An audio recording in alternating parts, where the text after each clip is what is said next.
Olá pessoal, tudo bem? Na aula de hoje nós vamos falar sobre a tupia e seus acessórios. A tupia é um equipamento de usinagem que permite fazer rasgos, rebachos e outras usinagens um pouco mais complexas de forma simples, prática e muito eficiente. Embora em alguns momentos ela seja considerada um equipamento secundário, ela é um equipamento essencial para você que quer fabricar os seus móveis. E é muito bom conhecer os modelos, suas funções e a sua utilização, porque principalmente para quem está começando, fazer o rebaixo de fundo de móveis e gavetas é essencial para que você tenha um bom acabamento. Embora dê para fazer esse tipo de usinagem com uma serra circular, seja de bancada, seja manual, o mais indicado é que a gente faça o uso da tupia, pois é mais seguro e mais conveniente. Por isso a gente vai conhecer ela hoje. E para as tupias manuais, nós basicamente temos dois tipos de equipamento. A tupia laminadora, que é essa daqui, ela é menorzinha, mais compacta. Nós temos equipamentos de 450 até 600, 700 watts, dependendo do modelo e do fabricante. E nós temos as tupias de coluna, que é este equipamento aqui, que é um equipamento mais robusto. Nós temos aí tupias a partir de 1.200 até 1.900 watts, dependendo também do modelo e do fabricante. E é claro que essa diferença de potência e a robustez de construção dos dois equipamentos se traduz também no tipo de serviço que nós vamos utilizar com elas. Basicamente, as tupias laminadoras, que é essa daqui, nós utilizamos para serviços mais leves, com materiais mais macios, compensado, MDF, pinos. Dá até mesmo para fazer alguns arredondamentos de cantos e alguns bordeamentos em madeiras até um pouco mais duras. Já a tupia de coluna é indicada para trabalhos mais pesados, onde eu exijo mais do equipamento, seja em profundidades maiores, em cortes maiores, com fresas também de capacidade maiores e em materiais mais duros, mais resistentes. Então, basicamente, esse equipamento a gente deixa ele para o uso profissional, a gente restringe um pouco ele.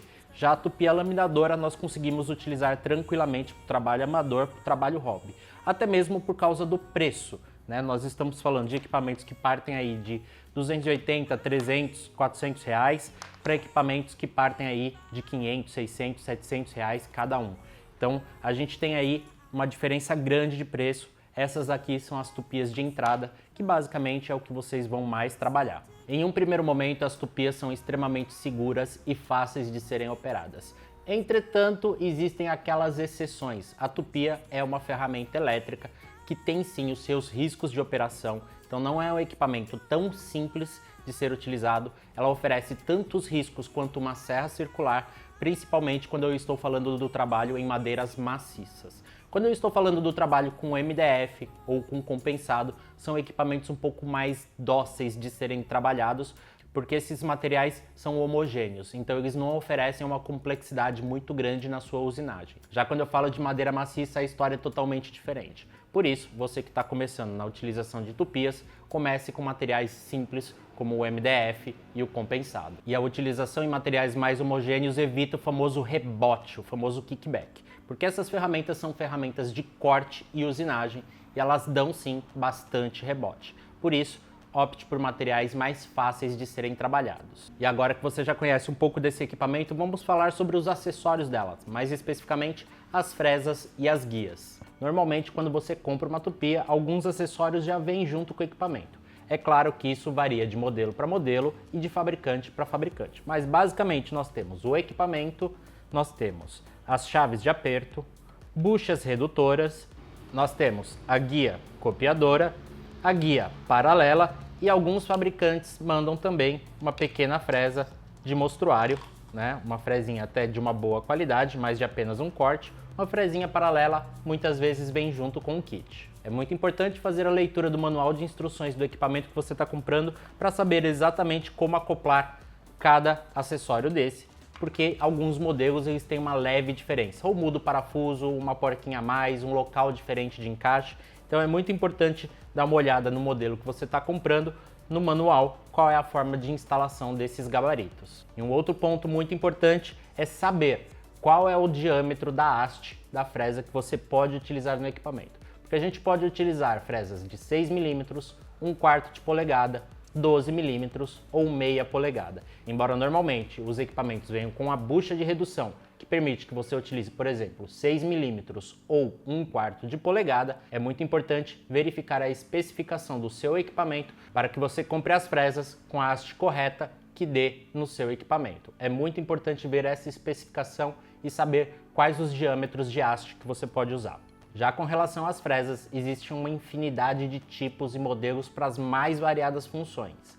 Nós temos os kitzinhos, que são vendidos com várias fresas, às vezes 6, 8, 12, 20 fresas, e temos também as fresas vendidas separadamente. O que a gente precisa ter em mente? Normalmente, fresas de kit são fresas de entrada, são fresas mais básicas. E as fresas vendidas em separadas, vendidas por unidade, normalmente possuem uma qualidade maior, um acabamento melhor e elas são indicadas normalmente para aquela função que você tem muito uso, porque elas não são baratas. Normalmente uma fresa como essa daqui vai aí da casa de 150, 200, chegando até 400 reais, uma única fresa. Enquanto um pequeno kit, às vezes você encontra aí um kit com 12 fresas por 100 reais, 120 reais, até 200 reais você encontra kits bem interessantes. Por isso eu preciso ter em mente qual é o trabalho que eu vou executar, qual é a fresa que mais vai ser utilizada, porque aí eu compro essa fresa de uma melhor qualidade, de um melhor fabricante. Diferente do kit, que acaba sendo um pouquinho mais básico. E para as fresas, nós também temos várias nomenclaturas. Nós podemos ter fresas do tipo Debrum, com rolamento, sem rolamento, fresa paralela, fresa moldureira, uma infinidade delas. Basicamente, você precisa conhecer dois, que são as fresas sem rolamentos, que permitem a usinagem de canais, e as fresas com rolamentos. Os demais tipos, capaz que você não utilize tanto. Eles existem as mais variadas funções, mas basicamente, saiba que a fresa com rolamento copia e a fresa sem rolamento permite rasgos. E a fresa é composta basicamente de três partes. Você tem a haste, que é onde ela será acoplada e fixada na sua tupia. Você tem o corpo da fresa e você tem a pastilha de corte. É a pastilha que efetivamente faz o corte do material. E uma dica muito importante é que você deve sempre levar o material de encontro com a fresa e não o contrário. Quando você instalar a sua fresa na sua tupia, você conseguirá observar o canal de corte e também a face de corte da pastilha. Lembre-se, o sentido de rotação é sempre dessa parte de corte indo de encontro com o material. E quando você empurrar a tupia, o material deve vir de encontro com essa face de corte. Esse é o principal fator de manuseio da tupia. Sempre o material de encontro com a fresa, nunca o contrário. É claro que quando você for fazer uma furação no centro de um material, isso não terá tanta relevância, porque você vai fazer de forma linear, então você vai ter as duas faces normalmente de contato com o material. Entretanto, o mais comum é a gente utilizar pelas bordas, e isso requer uma atenção especial. E eu vou pegar essa pequena peça de madeira e te explicar com mais facilidade como você faz a usinagem seguindo o sentido correto da utilização da fresa. Primeira coisa, quando eu estiver de frente com o material, a minha fresa vai da minha esquerda para a minha direita. Do lado direito, ela sobe. Na parte de trás do meu material, ela vem da direita para a esquerda. E na esquerda do meu material, ela sempre desce. Você vai sempre fazer esse sentido aqui, exatamente esse. Essa aqui é minha mão esquerda e essa aqui é minha mão direita. Como eu sou destro, normalmente eu seguro a tupia na minha mão direita. Então, ela sempre vai vir da esquerda para a direita por baixo, sobe pela direita, vem da direita para a esquerda por cima e desce pela esquerda, combinado? Quando eu vou fazer um canal, tanto faz eu entrar pela direita ou pela esquerda, mas dê preferência para seguir sempre a mesma ordem de trabalho, para que você se acostume com as posições. Então, quando eu for entrar no material, eu vou entrar da esquerda para a direita. Assim eu vou acostumar com essa rotação que eu vou fazer sempre com a tupia. E agora que você já aprendeu um pouquinho sobre o equipamento e seus acessórios, eu vou deixar aqui 3 dicas fundamentais para quem está começando. A primeira delas é a mais básica de todas.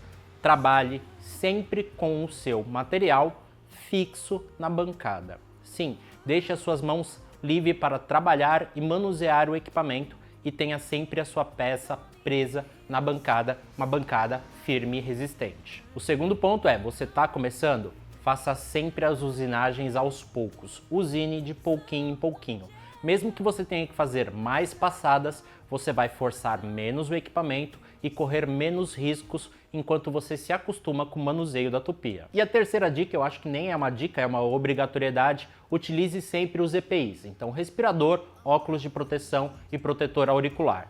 Para ferramentas rotativas nós não utilizamos luva, então a luva para a utilização da tupia é proibido, você não vai utilizar luvas, combinado? Você vai utilizar o respirador, protetor auricular e o óculos de proteção apenas. As mãos sempre livres, sempre lembrando, a mão que não estiver trabalhando, se você for utilizar uma tupia de coluna que segure com a mão direita, se a sua mão esquerda estiver livre, ela deve sempre ficar afastada e longe do equipamento, combinado? E por último, não menos importante, aqui embaixo na descrição do vídeo tem um link com material de apoio, o e-book de conceitos básicos para marcenaria, que acompanha ali um livro de projetos básicos para você começar, então link aqui embaixo na descrição do vídeo. Espero que vocês tenham gostado, não esquece de deixar aquele joinha bacana, não está inscrito no canal, se inscreve aqui embaixo e no próximo vídeo a gente vai falar sobre a Serra Tico-Tico. Até mais!